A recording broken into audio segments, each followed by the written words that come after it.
This is the World Adventurers Club. We invite you to a thrilling and stimulating diversion, to listen to intrepid and glittering warriors of adventure recount details of perplexing phenomena.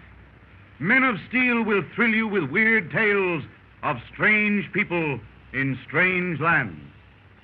The meeting is now called to order. Now the lights on Cot and Clod. Earth is happy and thank God it's morning, it's morning, it's morning. Morning on the holy hills, meadows that enfold the rills. Morning in the heavens of blue, morning in the eyes of you. In the near dreamy night, where the kind God made my skies, it's morning, it's morning, it's morning.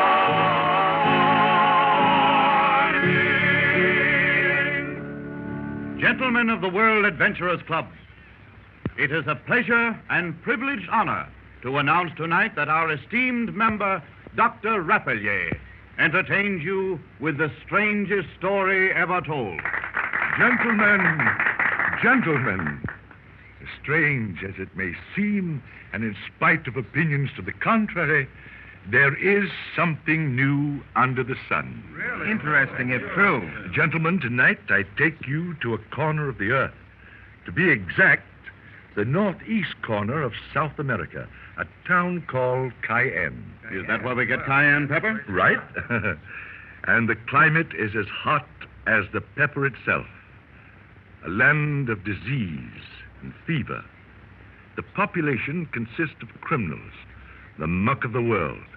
Men and women shipped to this godforsaken country to die, sentenced for life, to the land of doomed souls. Men and women? Yes.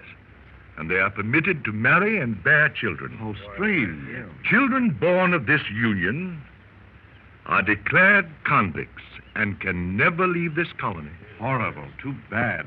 Is this real or fiction? The truth, and I swear it. The archives of France hold records of devoted women who have followed their convict husbands to this doomed village and remain with them for the balance of their lives. It seems like an insane devotion. And call it that, if you will.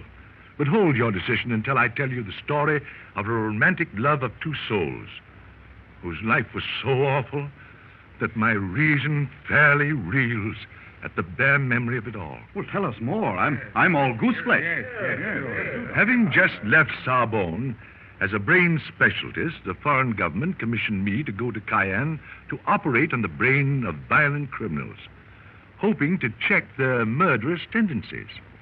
A year in this strange community brought many weird experiences to me, but the strangest of all was... But follow me, gentlemen, and we will live the story with the characters themselves.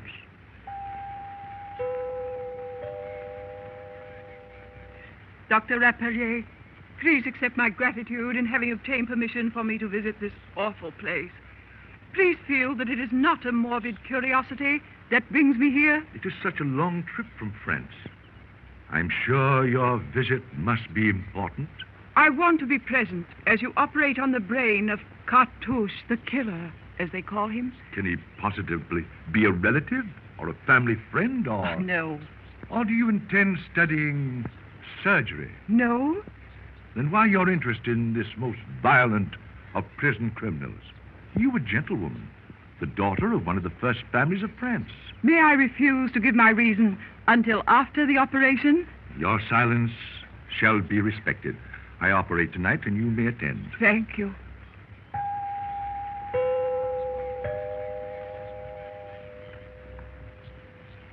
More oxygen, nurse. He's laboring. Oh. Commandant. Oh. Yes, Doctor. Please stand by and tighten the restraining jacket in case. Oh. Very good, sir. Hand me the scrap. Turn the light this way. There.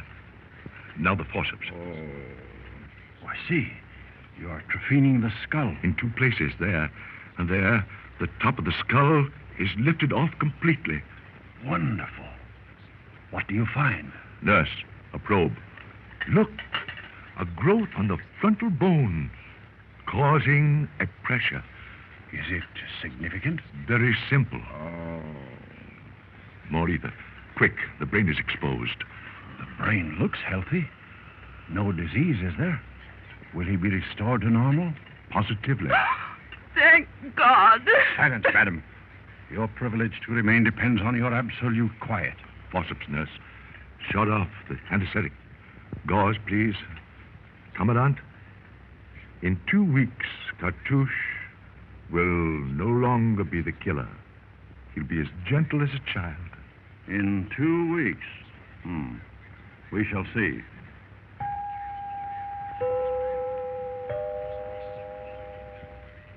Congratulations, Doctor. Cartouche has really been a model convict since the operation. Yes, the operation has been successful, but the efforts of Madame Regine to have him pardoned have failed. Yes. The prison board at Paris has kept me informed by cablegram as to the progress of the court fight she has made to have him freed. This is the latest one. Sad news. The court has denied the appeal. It also states that she is on her way here by the monthly boat. It docked 15 minutes ago. It leaves again at sundown. Come in. Madame Regine appeared. Admit her. I wonder what... Oh, come right in, madame. Commander, Dr. Rapelier. Madame? I regret the court has denied Cartouche his freedom. Too bad in the face of his being cured. It means that he must spend the rest of his life here in Cayenne. Precisely. Your long trip back here has been for naught. I cannot help you. No one can. The court of Assize has spoken. It is final. I'm returning to France at sundown. I'll escort you back. I am not returning. I'm remaining here in Cayenne. But, madam... My mind is fully made up. This is madness. Perhaps. But I'm in love with Pierre Cartouche. And the laws of France state that I may remain here in Cayenne if I choose. But he is a convicted killer. Dr. Rapelier, I am sure you will agree with me when I say that we are all potential killers. Cartouche suffered a brain pressure. A loss of control resulted. Hence, the homicide. Aside from the pathological feature of the case, other facts must be considered. Yes. A woman of the streets would hesitate to take the stand you are taking. Perhaps certain facts will alter your decision. I shall be very glad to hear them. Very well. First, if you decide to stay here, you will automatically become a numbered woman, a convict. According to law, you can never leave here. Number or name does not concern me as long as I am with Pierre. You'll be shut off from your family and your dear ones. Pierre is nearest and dearest to me. No one else matters. But this is a land of fever and disease. Death may strike you quickly. Death has no terror for me. It is inevitable. Go on. You will miss Paris in the spring. Gay boulevards, carefree people, and... Here your associates will be blackguards, cutthroats, thieves. They are in Paris, too. Your love would never survive in this awful place. Love survives any place. I'm ready to face the conditions you've outlined. Then you must marry him at once, before sundown. That is the law. The sooner the better. Please send for Pierre Cartouche. As you will. You rang, sir? Yes. Ring the chapel bell. Summon Father LeBlanc at once to perform a marriage ceremony.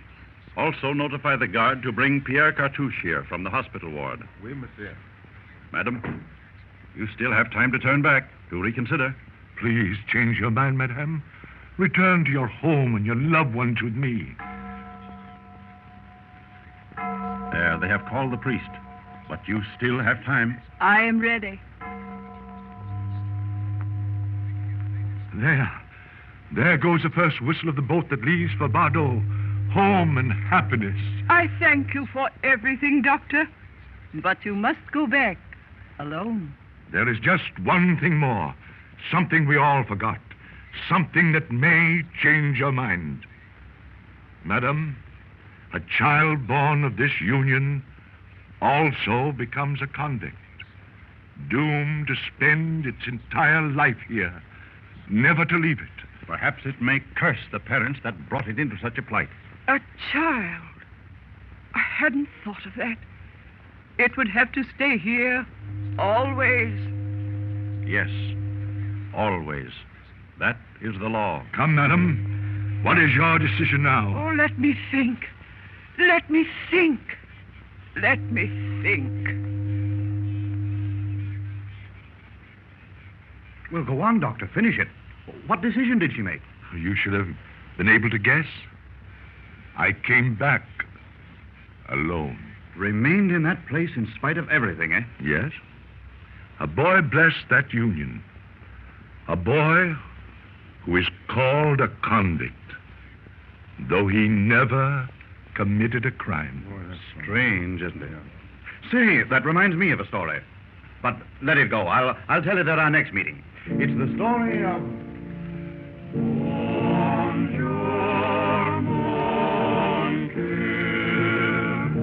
Good day, my charming maiden.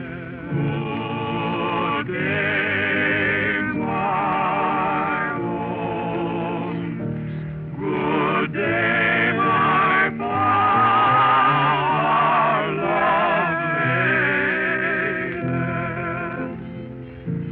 Ah, good day, my gentle sweetheart, my nymph enchanting. Good day, my nice delight, my dear love.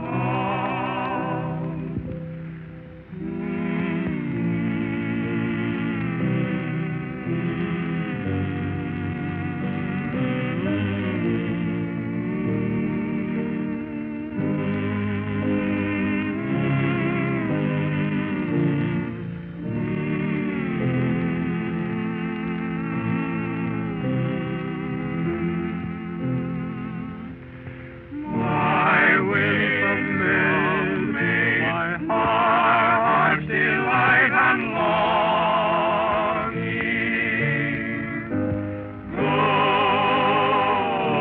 Good day, my sweet, my tyrant love. Good day, my sweet, my